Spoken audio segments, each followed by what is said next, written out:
atau bergadang. Sehingga kita akhirnya bisa mudah terkena suatu penyakit. Tetapi di aspek yang lain, kalau kita melihat juga di dalam Alkitab, bagaimana bahwa penyakit itu juga muncul karena di bawah kedaulatan Tuhan. Bagaimana seorang Ayub di dalam kitabnya kita melihat bagaimana dia menderita suatu penyakit. Tetapi semuanya itu bukan karena dia adalah orang yang telah berbuat dosa. Tapi ini mau menunjukkan bahwa sepenuhnya adalah di bawah kedaulatan Allah. Supaya dia bisa melihat siapakah Allah itu.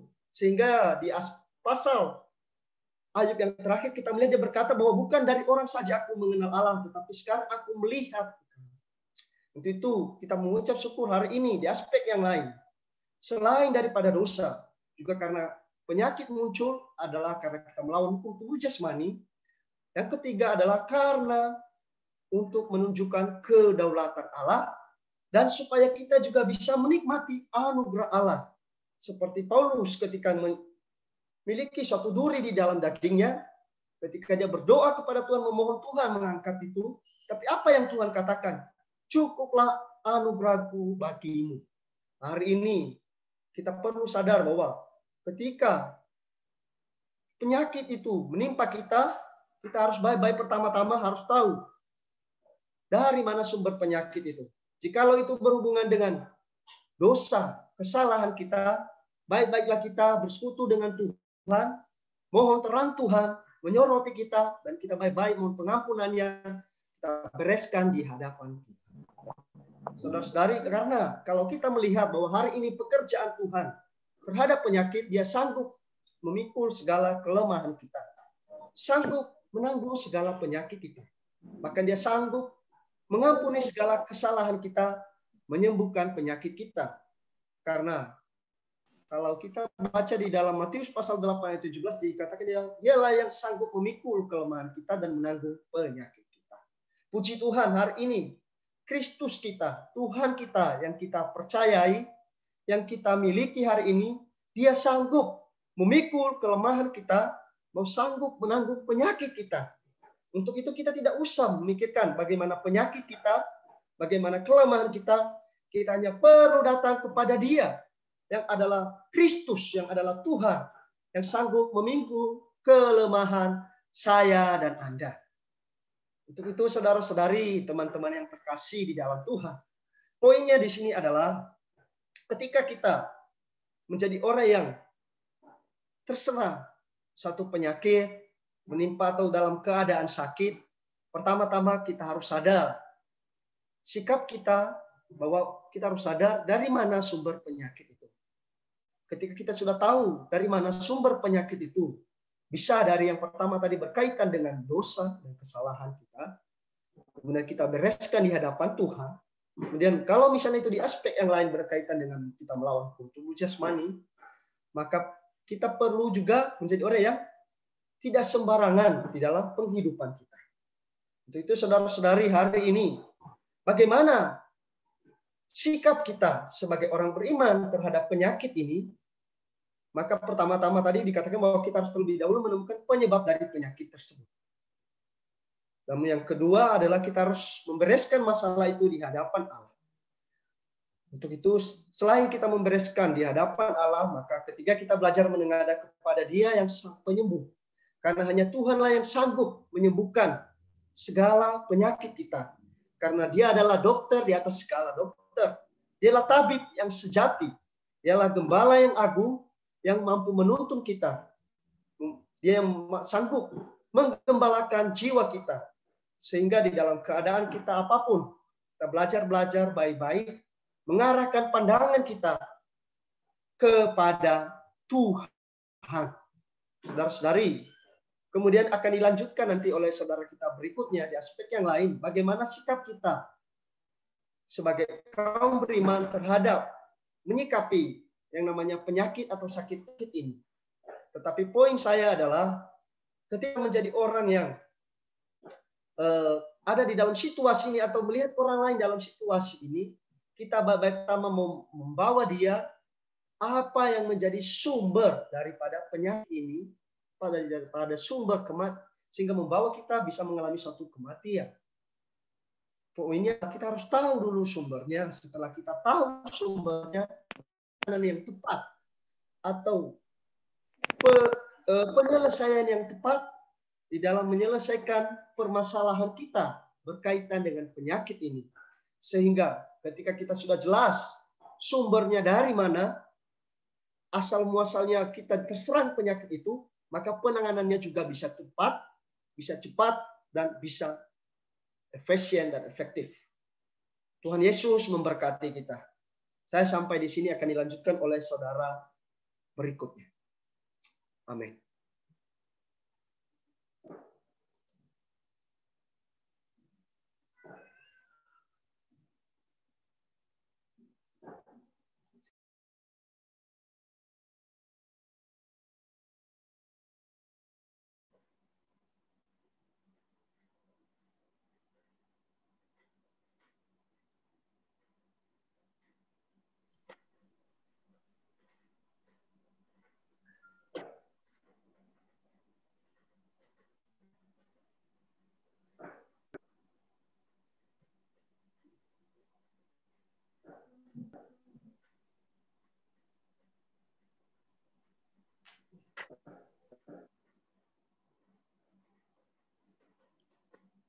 Amin.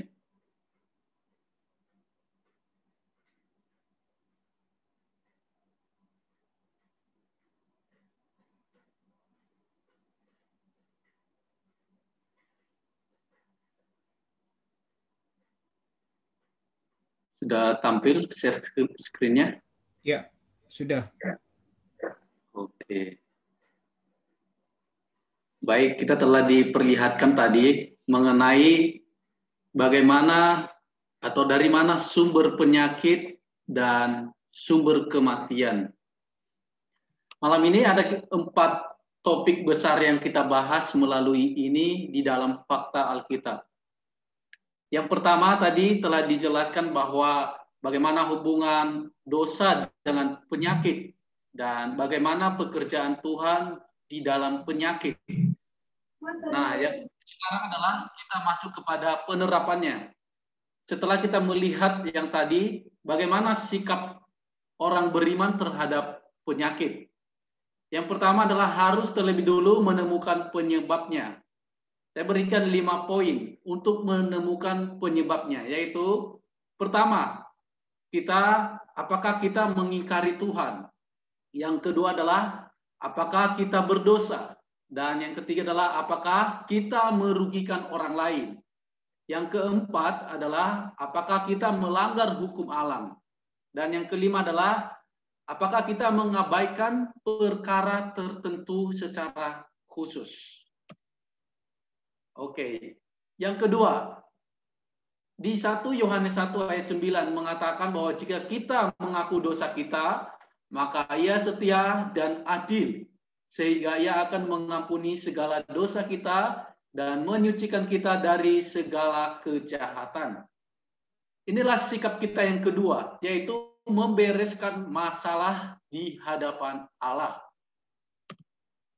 Selanjutnya adalah bagaimana sikap kita di dalam Keluaran pasal 15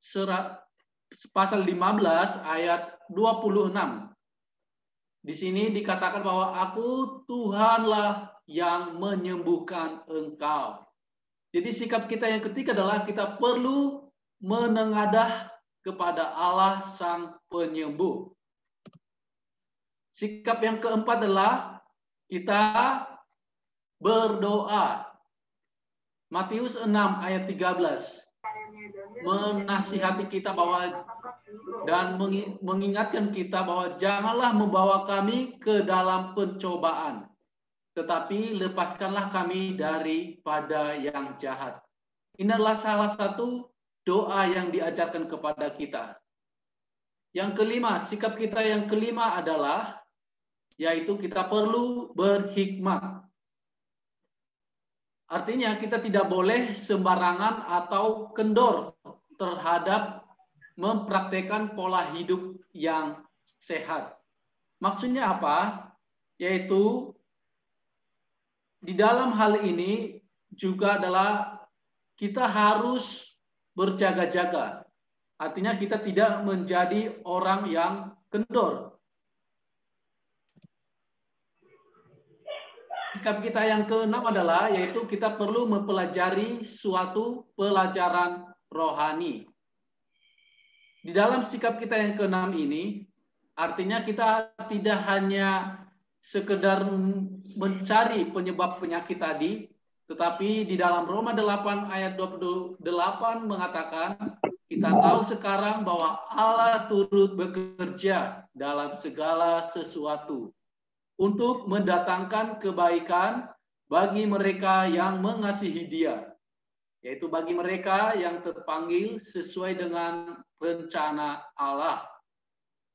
Jadi di dalam hal ini kita juga mendapatkan suatu pelajaran rohani, yaitu bila hal itu adalah penyakit tersebut membawa kemuliaan Tuhan, maka itu akan lebih baik daripada kita tidak mendapatkan suatu ganjaran dan tidak memuliakan Tuhan. Ada contoh di dalam fakta Alkitab, yaitu Rasul Paulus dan juga Timotius. Ketika Timotius mengalami sakit, maka dia akan dibiarkan di situ. Begitu juga dengan Rasul Paulus. Artinya justru di dalam kelemahanlah kuasa Tuhan menjadi nyata. Puji Tuhan. Selanjutnya adalah kita juga perlu percaya kepada Allah. Inilah sikap kita yang ketujuh. Yaitu kita perlu percaya kepada Allah bahwa ada 3 kata yang penting di dalam kitab Markus. Di sini dikatakan bahwa masalah kekuatan Tuhan, Allah bisa. Markus 9 ayat 23 mengatakan, jawab Yesus, katamu jika engkau dapat, segala sesuatu mungkin bagi orang yang percaya. Perkataan yang sangat baik yang kedua adalah yaitu masalah kehendak Tuhan. Yaitu Allah mau. Di dalam Markus 1 ayat 41 mengatakan, lalu tergeraklah hatinya oleh belas kasihan. Ia mengulurkan tangannya, menyentuh orang itu dan berkata kepadanya, aku mau, jadilah engkau tahir. Yang ketiga adalah masalah perbuatan Tuhan. Yaitu masalah perbuatan Tuhan di sini adalah Allah telah. Kita bisa melihat Markus 11 ayat 24. Di sana dikatakan, karena itu aku berkata kepadamu, apa saja yang kamu doakan dan minta, percayalah bahwa kamu telah menerimanya. Maka hal itu akan diberikan kepadamu. Amin. Jadi 3 perkataan yang sangat bagus di dalam Perjanjian Baru, di dalam kitab Markus tadi adalah mengatakan Allah bisa di aspek kekuatannya. Dan di aspek kehendaknya Allah mau. Lalu bagaimana dengan perbuatan Tuhan, yaitu Allah telah. Haleluya. Allah telah melakukannya dan kita juga telah menerimanya. Inilah sikap yang kita ambil dan pelajaran yang kita pelajari. Artinya di dalam suatu penyakit, di dalam suatu ganjaran, artinya ada pelajaran yang kita dapatkan. Bisa saja di dalam penyakit malah kita dapat memuliakan Tuhan. Dan bisa juga sebaliknya, malah ketika kita sehat, kita bisa melupakannya. Atau juga ketika kita sehat, baru mengasihi Tuhan. Ini tidak mengikuti situasi kondisi hati kita. Allah mau kita tetap, artinya di dalam keadaan sakit, di dalam keadaan sehat, kita harus memuliakan Tuhan. Kita harus mengucap syukur padanya. Amin. Puji Tuhan, berita ini membawa kita bagaimana untuk mengenal pelajaran dan bagaimana kita bersikap. Allah bukan hanya memberikan suatu ganjaran kepada kita, tetapi ganjaran itu untuk membawa kebaikan kepada kita, yaitu untuk memuliakan Allah dan untuk mengubah kita. Puji Tuhan. Mungkin banyak nanti saudara-saudari yang akan bertanya mengenai aspek ini. Kiranya Tuhan memberkati kita semua. Amin. Ya, oke. Teman-teman, jika ada pertanyaan mengenai judul Bible Study kita malam ini, yaitu perkara penyakit, silakan tulis di kolom komentar. Ya, nanti akan dijawab oleh pembicara kita. Silakan teman-teman jika ada pertanyaan mengenai perkara penyakit.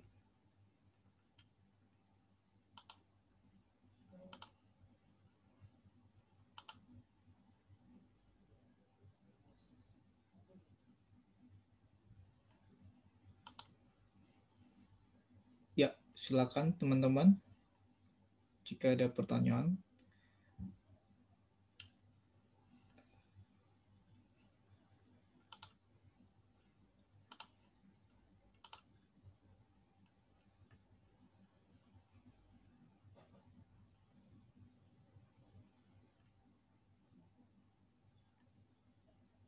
Oke, ada satu pertanyaan sudah masuk ya. Pertanyaannya saya langsung bacakan ya. Oke. Pertanyaannya dari saudara Daniel Nyoto yang berasal dari Sulawesi. Pertanyaannya, bagaimana cara mendoakan teman atau saudara kita yang tidak seiman? Ya, silakan dijawab.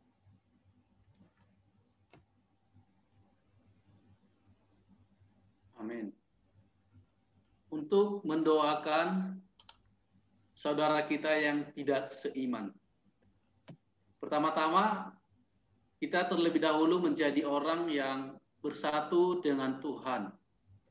Dan kedua adalah, caranya adalah kita mendoakannya bukan bagaimana dia berubah, tetapi bagaimana Tuhan bekerja di atas dia. Kita perlu memohon, Tuhan, Engkaulah yang bekerja di atas saudara ini.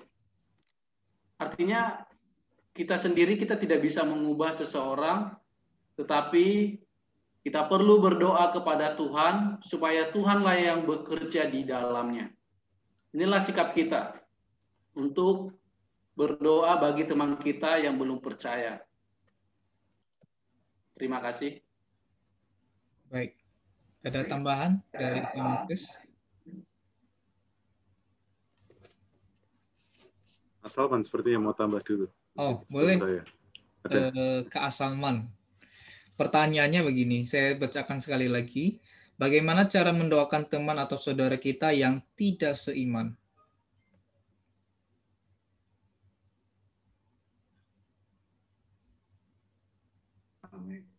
Amin. Saya rasa memang sangat bagus ya kalau misalnya kita punya beban untuk mendoakan terlebih dahulu orang-orang yang tidak seiman, karena memang pada dasarnya adalah Tuhan mau menyelamatkan semua orang, mau mendapatkan semua orang.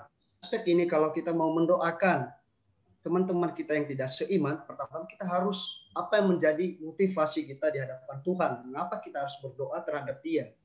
Apakah berkaitan dengan keselamatan dia, supaya Tuhan menyelamatkan dia. Setelah kita berdoa berkaitan dengan keselamatan dia, maka kita bisa berdoa untuk dia aspek yang lain. Mungkin kalau dia sakit, kalau misalnya dia juga di aspek yang berkaitan dengan dia sakit, maka kita juga bisa berdoa supaya mohon Tuhan menyatakan rahmat-Nya, kiranya melalui situasi yang dia alami, bisa membawa dia bisa melihat siapakah Tuhan. siapakah persona Tuhan.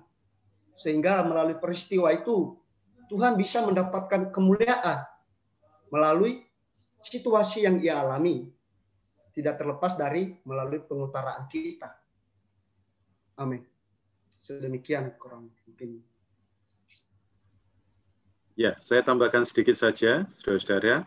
Ada satu doa ya yang perlu kita latih sebagai orang yang percaya, yaitu doa kuasa. Ya, jadi doa kuasa ini adalah apa yang di dalam kitab Matius pasal 18. Ya, jika kamu ikat, ya apa yang diikat di bumi akan terikat di surga, apa yang dilepas di bumi akan terlepas di surga. Namun ayat itu juga dilanjutkan harus ada 2 atau 3 orang yang berkumpul dalam nama Tuhan. Jadi doa kuasa ini adalah doa ketika anak-anak Tuhan bersama berdoa. Jadi tidak bisa satu orang berdoa minta kuasa, ya kemudian tiba-tiba dia berubah jadi super saya, begitu ya, penuh dengan kekuatan, ya, dan akhirnya yang mendapat mulia adalah dirinya, bukan diri Tuhan. Jadi ini berlaku untuk apapun. Ya. Jadi untuk orang yang tidak percaya maupun yang percaya Tuhan, sebagaimana kita mau mendoakan mereka, kita juga perlu belajar berdoa bersama dengan rekan kita. Jadi kayak saya, Saudara Jaro, Saudara Salman, sama Saudara Yusten, setidaknya kami seminggu ada 2 kali ya berdoa untuk malam ini. Ya, jadi sebelum malam ini kami melayani saudara-saudari, kami itu di belakang sudah berdoa bersama supaya ada cara yang tepat, supaya ada pembicaraan Tuhan yang kuat, supaya yang berbicara bukan hanya kami, tetapi sehati pembicaraannya. Ya, betul nggak, saudara-saudara pembicara? Ya, jadi kami berdoa bersama. Jadi itu yang sebenarnya punya impact, ya, punya dampak. Ya, jadi ketika doa di dalam kesehatian. Namun saya mau baca juga untuk aspek pribadi, Yakobus pasal 4 ya memberitakan ada orang yang berdoa dengan sungguh-sungguh, tapi tidak menerima apa-apa. Kenapa? Karena salah berdoa. Ya, di ayat 3. Nah, berdoanya itu minta supaya bisa memuaskan hawa nafsunya sendiri. Kenapa? Nah, ini ada hubungannya sama pembicaraan kita beberapa minggu lalu. Karena dia masih mengikat persahabatan dengan dunia. Ya, orang yang bersahabat dengan dunia, tidak mungkin doanya bisa penuh dengan kuasa. Ya, saudara, sekali lagi, orang yang bersahabat dengan dunia, tidak mungkin doanya bisa menyelamatkan orang, tidak bisa mengubah zaman. Ya, nanti bulan Desember ada satu pertemuan ibadah ya, sidang online se-Indonesia untuk mahasiswa pemuda, untuk anak SMA dan mahasiswa. Nah, kita akan membicarakan tentang pengalih zaman, yaitu Daniel. Nah, Daniel itu spesifik ya, secara 3 hari berturut-turut, 6 sesi itu kita akan membahas kenapa doa Daniel itu doa yang mengalihkan zaman. Ya. Kenapa? Karena Daniel di pasal 1 tidak serupa dengan dunia zaman itu. Ya, dunia zaman itu menawarkan makanan dan minuman raja, betul ya? Daniel disuruh makan tuh makanan raja di istana. Enak loh, tapi mereka memilih makan sayur. Ya, nggak lazim. Karena dia tahu, dia berdoa. Dia membaca Alkitab, dia berdoa, dia tahu makanan yang dipersembahkan kepada raja itu pasti sudah bersatu dengan berhala. Dan banyak makanan yang najis bagi orang Yahudi. Ya, dia nggak makan, tapi dia mengambil yang lain, keputusan yang lain. Karena itu doa-doanya punya dampak. Ya, puji Tuhan. Itu tapi nanti bulan Desember ya. Bentar lagi sih bulan Desember ya. Nantikan saja yang mau bisa mendaftar. Ya, silakan. Ya. Mudah-mudahan ini menjawab ya. Amin. Amin. Kembalikan ke Yusten dan para pembicara. Oke, thank you jawabannya para pembicara dan Kak Moses. Pertanyaan kedua dari Kadar Mansur Jadi. Pertanyaannya, ini sangat bagus sekali pertanyaannya. Mengapa tidak semua orang Kristen yang sakit disembuhkan Tuhan? Ya, silakan. Yang mau menjawab. Amin. Saya beritahukan ini satu fakta ya di dalam Alkitab. Di sana ada Timotius dan juga Rasul Paulus. Jadi Rasul Paulus dan Timotius di sana mereka tidak mengalami sembuh. Malah Rasul Paulus mengatakan kepada dia, kamu minum sedikit anggur berhubung pencernaanmu terganggu. Nah, artinya mereka ini orang yang melayani Tuhan, tapi mereka tidak disembuhkan. Tetapi di sisi lain, mereka malah dianjurkan untuk meminum sedikit anggur. Artinya bukan berarti karena Tuhan tidak menyembuhkan hal itu, bukan berarti Tuhan tidak mengasihi mereka. Tetapi Tuhan punya rencana di atas itu. Bahwa ada pelajaran dan mungkin itu akan membuat membuat mereka memuliakan Tuhan. Jadi kita bisa melihat ya, Rasul Paulus di dalam kondisinya di penjara justru malah dia banyak mengerjakan banyak hal bagi Tuhan. Artinya dia banyak menuliskan surat di dalam penjara. Artinya di dalam penjara dia bisa memberikan yang terbaik kepada manusia. Dia bisa menyampaikan firman Tuhan. Amin. Ya, silakan kalau ada tambahan. Kak Salman mau jawab? Oke, mungkin boleh buka satu ayat, saudara-saudara sekalian, yaitu di kitab 2 Korintus. Pasal 12 ayat yang ke-9. Ya, saya bacakan. Tetapi jawab Tuhan kepadaku, cukuplah kasih karuniaku bagimu. Sebab justru dalam kelemahanlah kuasaku menjadi sempurna, yang menjadi nyata. Sebab itu terlebih suka aku bermegah atas kelemahanku. Supaya apa? Kuasa Kristus turun menaungi aku. Ya. Kuasa Kristus diam di dalamku. Atau kuasa Kristus turun ke atasku. Jadi saudara-saudari, di sini tadi ya kisah dari saudara Paulus ya yang diberitakan oleh saudara Jaro bahwa dia kan powerful ya. Paulus tuh sapu tangannya aja bisa menyembuhkan orang ya. Dia ada pemuda dari Eutikus yang jatuh dari jendela setengah mati ya, setengah sekarat, didoakan sembuh ya. Tapi terhadap kelemahannya dia berkata ada duri di dalam daging, ya utusan iblis ya dia berkata. Ini seperti duri dalam daging. Nah, ini banyak yang menginterpretasikan ini penyakit mata. Ya, jadi Paulus ini menderita penyakit mata. Dia mengatakan tulisannya itu harus nulis besar-besar karena nggak bisa lagi nulis yang normal. Jadi sakit matanya minta disembuhkan, tetapi Tuhan nggak angkat. Nah, di pasal 12 kitab 2 Korintus ini dia bicara bahwa karena di dalam kelemahan itu kuasa Tuhan menjadi sempurna, menjadi nyata. Saudara, seringkali Tuhan biarkan ada banyak hal tetap menimpa orang Kristen, tetap menimpa anaknya, tetap menimpa umatnya, adalah supaya pribadi tersebut bisa secara subjektif, secara pribadi nampak kuasa Tuhan. Seringkali orang nampak kuasa Tuhan adalah apa kata orang. Dan nampak kuasa itu karena Tuhan berhasil melakukan yang baik terhadapnya. Tetapi saudara, kuasa Tuhan itu lebih dari sekedar apa yang bisa dia kerjakan, kebaikan yang dia kerjakan pada kita. Bahkan dalam kelemahan, dia bisa mengerjakan kebaikan dalam kita. Ya, jadi itulah sebabnya seringkali Allah masih mengizinkan ya ada banyak peristiwa. Seperti kisah Ayub, meskipun akhirnya sembuh, tapi apa yang terjadi dengan Ayub? Matanya terbuka. Ya. Matanya terbuka. Dia berkata di akhir pasal kitab Ayub, dulu aku tahu engkau itu karena mendengar, tapi sekarang aku melihat engkau. Dia berkata kepada Allahnya. Puji Tuhan. Ya, oke. Puji Tuhan. Pertanyaan berikutnya dari Katopi ya. Pertanyaannya ada 2 pertanyaan sih ini. Pertanyaan pertama, apakah sekarang masih ada orang yang diberikan karunia menyembuhkan? Jadi kalau ada teman sakit dia dipanggil untuk mendoakan.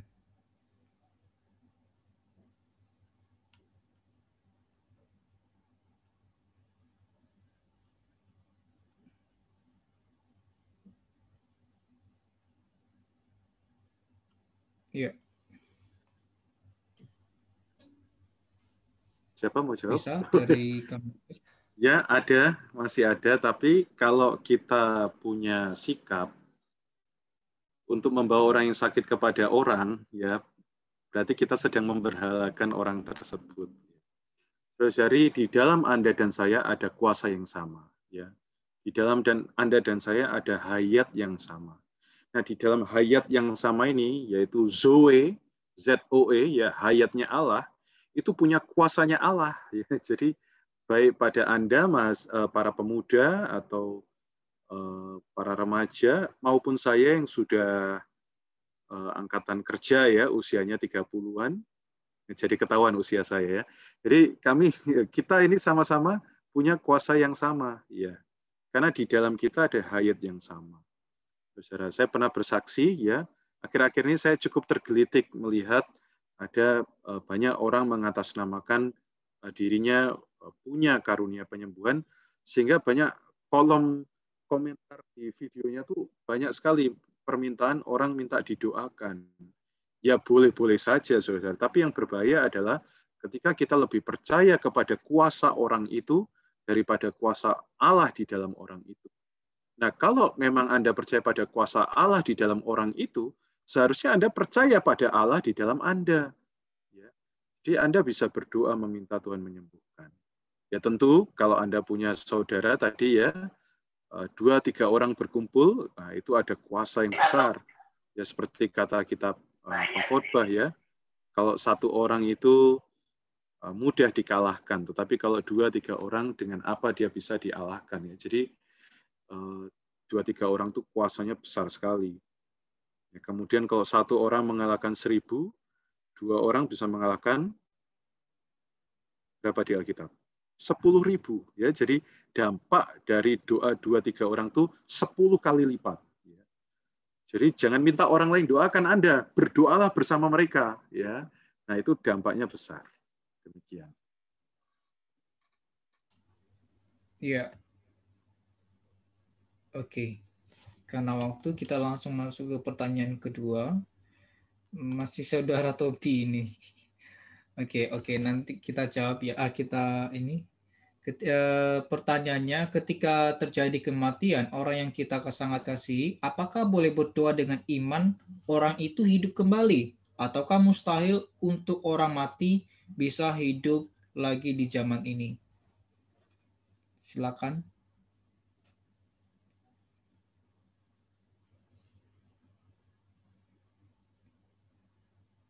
Boleh dari Kak Jaro atau Kak Salman. Oke, saya coba menjawab ini ya. Jadi apakah kita masih mustahil ya untuk orang yang mati bisa hidup lagi di zaman ini? Jadi kita perlu tahu terlebih dahulu bahwa Allah kita juga telah bangkit ya. Tuhan Yesus telah bangkit dari antara orang mati. Satu sisi kita perlu memiliki iman, tetapi di dalam iman kita perlu bertanya kepada Tuhan ya. Tuhan punya rencana apa di aspek itu? Artinya kita perlu mengetahui di dalam doa bahwa apakah Tuhan menginginkan kita untuk berdoa lagi lebih untuk saudara tersebut.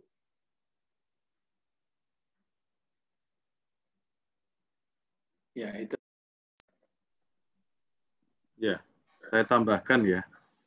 Mati itu kan di dalam Alkitab sebenarnya ada tertidur ya, atau perhentian. Dunia ini kan tempat yang tidak ada perhentian. Kalau dia sudah mati, ya ini kalau saya ya, biarkan saja. Karena kan dia mendapat perhentian yang sebenarnya ya. Kalau kita bangunkan lagi marah-marah nanti, saya sudah tenang di sini. Kamu bangun. Saudara-saudara, yang berbahaya itu adalah kematian rohani. Ya. Jadi kematian jasmani itu Anda akan berjumpa kembali kelak ya di dalam kekekalan. Kalau dia adalah seorang pemenang dan Anda pemenang, Anda bisa meraja bersama dengan dia. Jadi saudara-saudara, itu bukan yang esensial. Yang paling esensial hari ini adalah kematian rohani. Apakah Anda bisa memperhatikan itu? Ya. Jadi banyak hal bisa menyebabkan kematian rohani. Saya percepat saja, sebenarnya ini ada di dalam kitab Bilangan pasal 6, prinsip seorang nazir. Ya, seorang nazir, Bilangan 6 ya, nanti kalau mau catat, mau baca, itu adalah orang yang tidak boleh menyentuh kematian. Ya. Karena efek dari kematian itu lebih besar daripada dosa. Kita kalau berdosa, ya, atau orang Israel kalau berdosa di Perjanjian Lama, dia cukup apa saudara-saudara? Mempersembahkan korban, ya. Habis itu dia bisa tahir, bersih, ya, suci. Karena korban itu menghapus dan menutup dosanya. Sama, hari ini kita kalau kita mengaku dosa, saat itu juga kita diampuni. Tetapi yang menarik di dalam Perjanjian Lama, orang yang terkena bangkai atau orang yang baru saja datang karena orang ada berjumpa dengan orang yang meninggal, dia nggak bisa hari itu juga diampuni. Dia harus disisihkan 7 hari. Kenapa? Karena kematian itu lebih berbahaya daripada dosa. Dosa ada karena kematian. Dan kematian adalah upah dari dosa. Betul ya? Upah dosa adalah kematian. Jadi impact dari kematian itu besar sekali. Sampai orang itu nggak bisa kumpul. Ya, padahal dia sudah mempersembahkan korban pentahiran. Dia harus tetap disendirikan selama 7 hari. Nah sama, ya, seringkali ada banyak hal membuat orang mati rohani. Sehingga kayaknya dia sudah mengaku dosa, tapi rasanya masih tetap kering. Salah satunya adalah apa? Kebanyakan mengasihi gosip. Ya. Gosip itu, perkataan itu adalah perkataan yang mematikan. Telinga kita, firman Tuhan mengatakan harus banyak mendengarkan firman supaya timbul iman, ya. Iman timbul dari pendengaran akan firman. Tetapi hari ini iblis banyak memberitakan bukan firman, tapi sekarang istilahnya apa? Hoax, ya. Secara jiwa hoax itu wah, enak dikulik, ya. Kalau bahasa sekarangnya itu apa? Sangat konspiratif, ya. Wah, kayaknya menarik sekali. Tapi tanpa terasa yang masuk itu membunuh kerohanian orang, ya. Membuat kerohanian orang Kristen khususnya, kalau orang Kristen kan rohnya nggak mati, ya, tetapi pingsan, ya, nggak ada daya, nggak ada kekuatan, lemah, kering, ya, karena ya itu tadi, ya, perkataan yang penuh gosip tidak tepat, ya, itu membocorkan semua kenikmatan kita. Ya, kedua ya tentu kasih terhadap dunia. Anda habis nonton YouTube, ya, tiba-tiba suruh baca Alkitab, saya jamin 100% nggak ada ayat yang nyantol.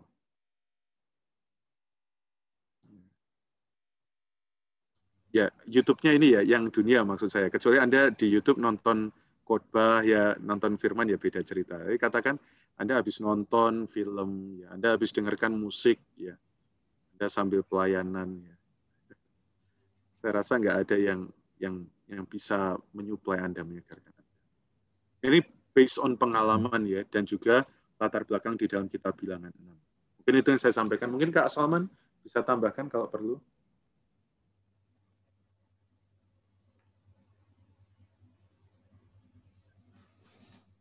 Ya, ini ke jaringan. Baik. Oke. Saya ini ke berikutnya karena pertanyaan masih banyak. Dari Kak Sebastian. Pertanyaannya, saya ingin bertanya, bagaimana cara kita bisa terus tegar dan percaya dengan pemulihan Tuhan, walaupun kita merasa tidak ada harapan lagi bahwa sakit tersebut bisa sembuh. Jadi, bagaimana kita bisa terus tegar, lalu percaya dengan pemulihan Tuhan, walaupun kita merasa tidak ada harapan lagi bahwa sakit tersebut bisa sembuh. Silakan Kak Salman mau menjawab.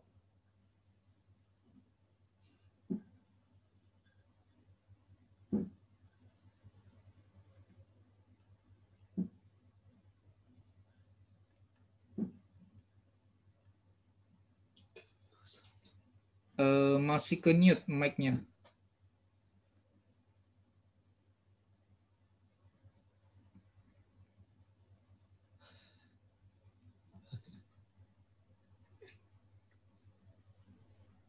Jaru dulu mungkin sampai Kak Salman coba buka. Oke. Baik.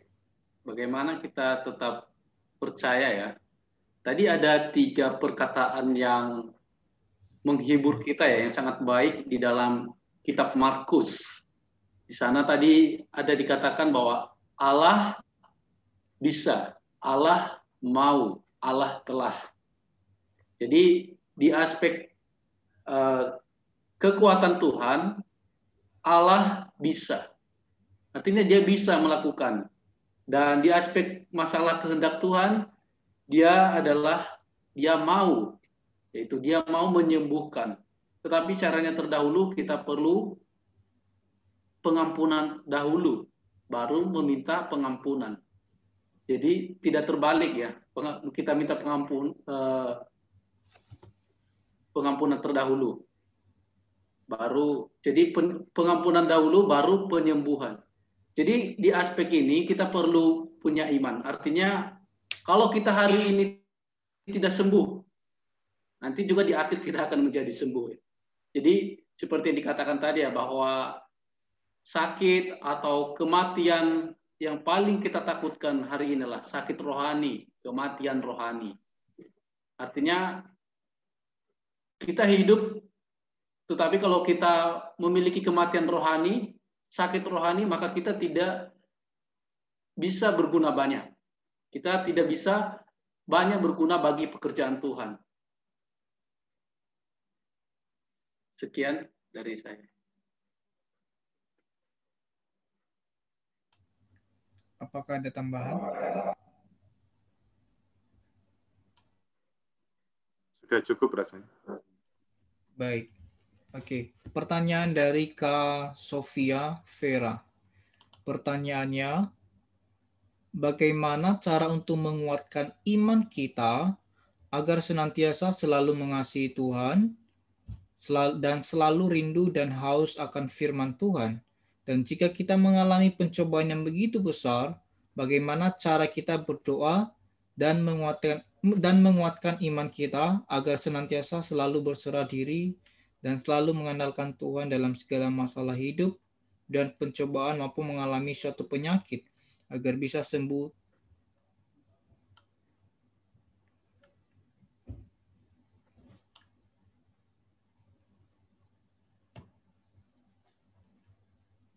Amin. Saya tambahkan, ini ada jawabannya sama yang tadi pertanyaan Sebastian ya. Jadi bahwa betul harus belajar bahwa Allah telah, ya, bukan Allah akan, tapi Allah telah.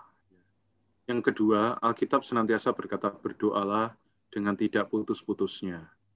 Ya, tetaplah berdoa. Jadi mau dijawab, mau tidak jawab, ya, Tuhan rindu kita menjadi orang yang berdoa. Tetapi ada satu hal yang sering dilupakan, ya sebenarnya sering diperkatakan, tapi jarang dikerjakan. Di 1 Tesalonika 5 itu dikatakan juga, mengucap syukurlah dalam segala hal. Sebab itulah yang dikehendaki Allah. Jadi salah satu kehendak Allah yang sering dilupakan orang adalah mengucap syukur. Ya. Tetangga kita aja sampai bisa menciptakan lagu ya, bersyukur ya, dan lain sebagainya. Kepada nah, mereka saja tahu pentingnya bersyukur, saudara-saudara. Nah, marilah kita belajar bersyukur.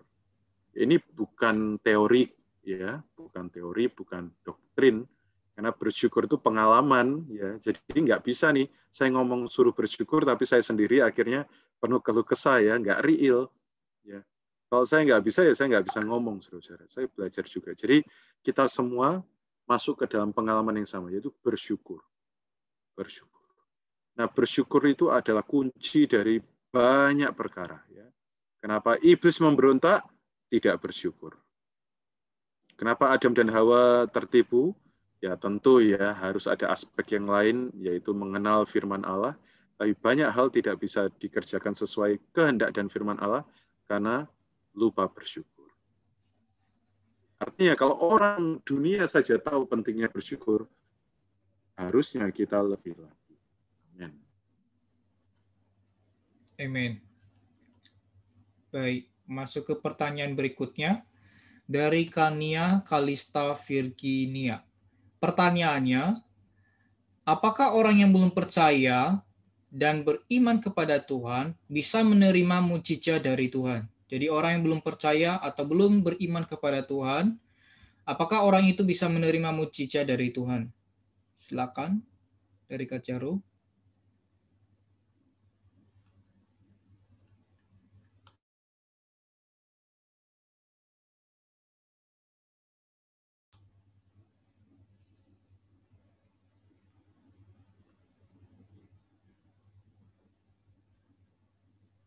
Bisa diulang pertanyaannya, sorry.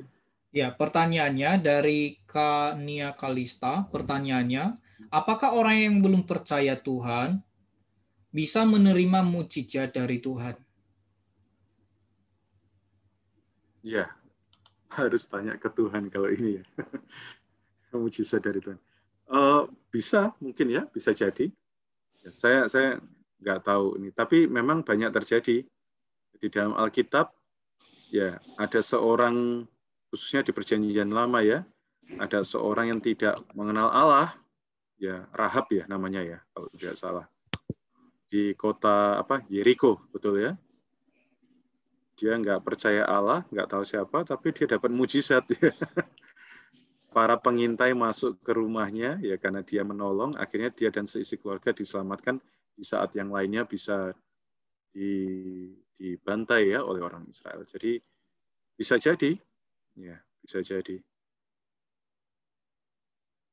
Mujizat bisa untuk semua orang ya, saya rasa. Karena Ya. mujizat tidak menandakan pertumbuhan kerohanian, ya. Pertumbuhan kerohanian tidak diukur dari berapa mujizat yang bisa dilakukan dan bisa diterima. Amin. Iya, oke. Pertanyaan berikutnya dari ini kayak Kak Tobi banyak nih pertanyaannya. Kita beri kesempatan dulu ke yang lainnya. Dari Kak Lili, bagaimana tentang sakramen ya? Sakramen. Oke, bagaimana tentang sakramen seperti sakramen pengurapan orang sakit yang ada di saudara-saudara kita Katolik? Apakah sesuai dengan Alkitab? Saya kurang tahu. Saya belum pernah memperdalam. Ya. Mohon maaf, saya kurang tahu. Cuma ya itu kalau kita lihat di Alkitab, ya ada orang sakit didoakan saja. Begitu. Dibawa ke dokter, ya. Amin. Demikian. Ya. Oke. Pertanyaan berikutnya, seandainya dari Dharma Surjadi, seandainya anak kita yang sakit, apakah kita bisa berkata kepada diri kita, kepada diri kita, karunia Tuhan besar dalam kelemahan? Yang jawab harus yang punya anak berarti ya. Ya, saya punya anak 2. Jaro belum saja, mungkin anak rohani ya Jaro ya. Karena waktu ya, saya mungkin jawab. Ini betul Pak siapa tadi? Pak Dharma ya. Saudara Dharma. Ya, nggak mudah memang. Ya, kalau yang terjadi pada diri lebih baik ya daripada pada anak ya. Kayaknya kan anak itu yang paling dikasih. Nanti kalau Anda orang-orang muda akan paham ya kalau sudah punya anak ya. Kalau sekarang mungkin susah memahami apa yang diperkatakan, tapi benar-benar berat ya. Saya sendiri punya 2 anak, saudara ya. Nah, anak yang pertama itu ada keistimewaan ya. Jadi Tuhan titipkan ya dengan satu keistimewaan yang berbeda dengan anak sebayanya. Ya susah memang untuk bisa mengucap syukur ya dan mengatakan justru dalam kondisi ini kuasa Tuhan menjadi nyata. Saya dan istri bergumul ya, sempat 1-2 tahun kami cari banyak pengobatan sampai harus keliling Jakarta dan bahkan ke luar negeri untuk cari alternatif terapi ya, karena ini harus pakai terapi, tidak bisa sekedar obat. Dan cost a lot of money gitu ya, keluar banyak uang juga, cost a lot of tears ya, banyak menangis juga. Ya memang cukup susah ya. Jadi ya betul. Jadi ini terjadi pada kami ya, sekeluarga punya pengalaman itu memang susah. Tapi puji Tuhan ya melalui doa itu tidak selamanya menjawab apa yang kita minta. Ya. Saudara, saya belajar dari situ. Doa itu menjawab apa yang Tuhan ingin rampungkan atas kita. Nah ini anak saya sekarang sudah usia 4,5 tahun ya, dengan kondisi yang berbeda ya. Tadi saya nggak perlu expose, cuma saya nggak tahu apakah ini dimaksud Pak Dharma Suryadi ya. Nanti saya mungkin masuk ke aspek yang kedua. Cuma dalam hal ini saya merasa begitu banyak Tuhan berbicara ya. Melalui kami berdoa untuk putra kami yang pertama ya. Tuhan banyak mengubah hidup saya. Itu yang paling terpenting. Dan Tuhan juga banyak mengubah hidup istri saya. Tuhan banyak mengubah disposisi saya. Tuhan juga banyak mengubah disposisi istri saya.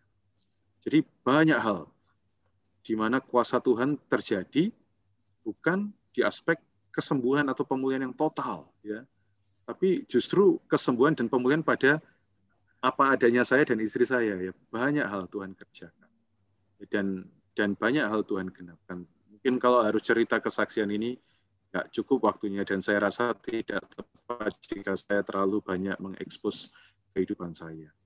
Tapi misalkan mungkin yang dimaksud Pak Dharma atau Saudara Dharma, mungkin anaknya sudah berusia saya masih 4 tahun ya, dan anaknya ini sudah cukup dewasa, dan sesuatu menimpa kita sebagai orang tua harus bagaimana, saudara. Nah ini yang perlu kita lihat ya, bahwa di dalam Alkitab kita ini hidup di dalam tubuh T besar. Ya artinya apa yang terjadi dengan anggota tubuh yang lain akan berdampak pada kita. Apalagi ini juga ada hubungan darah, yaitu anak sendiri. Pasti kita harus mendoakan. Ya, saudara, apakah mendoakan itu cukup? Saudara, saya harus beritahu, doa itu adalah penggembalaan yang terbaik yang bisa kita kerjakan. Seringkali kata-kata motivasi kita, dorongan kita justru menjerumuskan dia menjauhi Allah. Tapi kadang kita nggak punya kata-kata yang bisa menguatkan. Kadang kita nggak punya kata-kata yang bisa memotivasi. Kalau ditaruh di Instagram tuh nggak pas gitu ya. Biasakan orang kata-katanya bagus ya, memotivasi. Ini kata-kata kita sederhana, tapi doa itu bisa mengubah segalanya. Jadi jika sesuatu terjadi entah pada anak kita, atau pada orang yang kita kasih, keluarga kita, orang tua kita mungkin sekalipun, hal yang paling harus kita kerjakan adalah berdoa bagi mereka. Doa bagi mereka. Dan biarkan Tuhan yang bertindak. Ya ini saja yang bisa saya jawab. Saya nggak bisa kasih solusi yang bersifat bantuan, karena bisa jadi apa yang Tuhan inginkan bukan itu ya, bukan bantuan manusia. Tuhan bisa jadi bergerak lewat hal yang lain untuk menjawab doa itu. Mudah-mudahan tidak bingung dengan jawaban saya. Amin. Ya, ini pertanyaan terakhir ya, karena waktu ya. Dari Kak Tobi, benarkah orang yang dikasihi Tuhan biasanya cepat meninggal? Jadi pertanyaannya, orang yang dikasihi Tuhan itu apakah biasanya cepat meninggal? Silakan, Kak Jaro mau jawab? Ya Kak Jaro deh. Ya. Jadi ini konsepsi pada yang lain ini ya, bahwa apakah orang yang dikasihi Tuhan bisa cepat meninggal. Oke. Jadi memang di dalam kitab Mazmur ya, dia mengatakan bahwa umur manusia 70 sampai 80 tahun ya. Dan jika lebih dari situ itu adalah bonus bagi dia. Kenapa? Karena manusia ini telah menjadi daging. Jadi itulah, dan kenapa manusia harus dibatasi umurnya? Ya, inilah cara Tuhan untuk membatasi kita di dalam kejahatan kita. Jadi, saya kasih contoh ya, di dalam kitab Filipi ayat 21. Di sana dikatakan, karena bagiku hidup adalah Kristus dan mati adalah keuntungan. Jadi, artinya apakah karena mati itu menjadi keuntungan, lalu orang ingin cepat-cepat mati, atau juga Tuhan ingin segera mengambil orang tersebut? Artinya, di sisi lain bisa saja orang tersebut kalau dia masih hidup, artinya mungkin juga Tuhan punya rencana kepada dia. Dan kalau orang tersebut segera istirahat atau tertidur, seperti yang dibilang tadi, mungkin juga Tuhan punya rencana di atas dia dan di atas keluarganya. menjadi ada suatu pelajaran. Jadi di aspek ini artinya orang Kristen juga, bahkan siapapun, walaupun Rasul Paulus begitu imannya kuat ya, sampai dia berani mengatakan mati adalah keuntungan. Bagi orang mati adalah suatu yang menakutkan. Tidak ada yang lebih menakutkan di atas bumi adalah selain kematian. Dan yang paling membuat orang sedih. Jadi kenapa Rasul Paulus? Nah, kita lihat di ayat selanjutnya, di ayat 22 mengatakan, tetapi jika aku harus hidup di dunia ini, itu berarti bagiku bekerja memberi buah. Artinya, kalaupun dia hidup di atas bumi ini, artinya dia harus menjadi orang yang memberikan buah, yang memberikan faedah bagi pekerjaan Tuhan. Artinya memberikan faedah bagi masyarakat, bagi orang lain. Jadi itu mengenai aspek ini ya. Jadi mana yang harus dipilih di sini? Nah, tadi dia ada dua pilihan ya. Kalau mati juga adalah menjadi suatu keuntungan. Kenapa keuntungan? Di sisi lain adalah karena ya di kitab yang lain juga mengatakan bahwa memang kematian adalah menjadi suatu keuntungan. Artinya orang yang paling bahagia adalah orang yang tidak ada lagi. Artinya dia tidak merasakan kesusahan di atas bumi. Jadi mengenai hal itu bukan berarti Tuhan ingin orang-orang yang percaya kepada dia segera mengambil.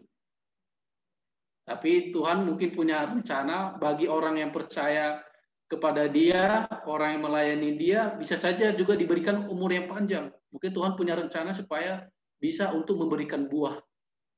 Terima kasih. Ada tambahan dari kamu?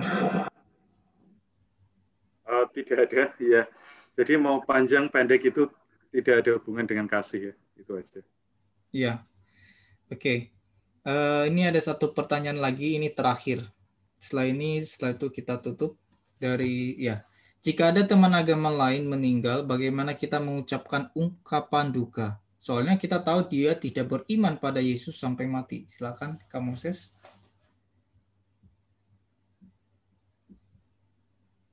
Saya biasa ya turut berduka begitu ya, berbelasungkawa. Ya, nggak ada sih di Alkitab ya. Ya atau saya ya nggak banyak respon ya. Kalau kepada orang yang beriman kan kita bisa banyak mengatakan bahwa berbahagialah orang yang mengasihi Allah ya. Jadi kematian orang yang mengasihi Allah itu bukan sesuatu yang patut ditangisi ya. Itu kan ada di dalam Alkitab. Tapi bagi orang yang tidak mengasihi Allah ya sudah. Masa kita ngomong kasihan deh, kan enggak. Kita perlu ya berduka demikian dan mendoakan ya, bukan mendoakan yang sudah meninggal. Mendoakan supaya yang ditinggal bisa percaya Tuhan. Amin. Ya. Oke, teman-teman, karena waktu ya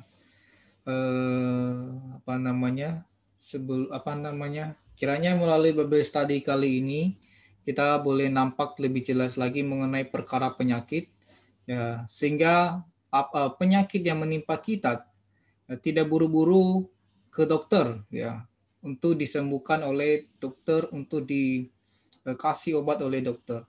Tapi sebagai orang Kristen kita harus melihat perkara ini di hadapan Allah. Apakah dari mana sumber penyakit ini? Apakah dari alam atau karena dosa ya, atau karena kita melanggar hukum Allah dan lain sebagainya. Kita harus lebih dahulu bertanya kepada Allah, dari mana sumber penyakit ini? Kiranya kita menjadi orang Kristen yang bijaksana di dalam perkara ini. Oke teman-teman, karena waktu, maka saya persilakan Kak Moses untuk doa penutup untuk Bible Study malam ini.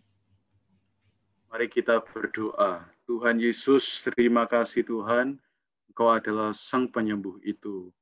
Tuhan, Engkau dikenal orang sebagai Yehova Rafa. Tuhan, kami mau Tuhan mengenal penyembuh ini secara pribadi dan subjektif. Tuhan, di dalam banyak aspek kami mengandalkan Engkau. Karena Engkau Sang adalah. Apapun yang perlu Kau obati, Engkaulah kesembuhan yang sejati. Bawalah kami mengalami aspek ini hari demi hari. Berkati 1 minggu yang baru ini Tuhan, kiranya Engkau menjaga seluruh saudara-saudari bisa makin terbuka kepada kesembuhan, terutama kesembuhan di jiwa. Betapa banyak batin yang terluka, betapa banyak jiwa yang terluka. Tuhan, Engkau sebagai penilik, pemelihara, dan gembala jiwa, kiranya menyembuhkan. Terima kasih Tuhan Yesus, kami mengasihi-Mu. Amin. Amin. Tuhan.